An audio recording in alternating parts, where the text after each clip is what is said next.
वसिष्ठमैत्रावरुणकौण्डिन्यत्रयाश्रेय प्रवरान्विता वसिष्ठगोत्रोद्भवस्य अखिलाण्डकोटिब्रह्माण्डनायकस्य श्री सच्चिदानन्दस्वरूपस्य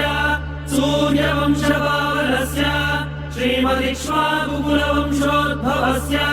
श्री रघुमहाराजवर्मणः प्रपौत्राय अजमहाराजवर्मणः पौत्राय दशरथमहाराजवर्मणः पुत्राय चक्रवर्ति सार्वभौमाय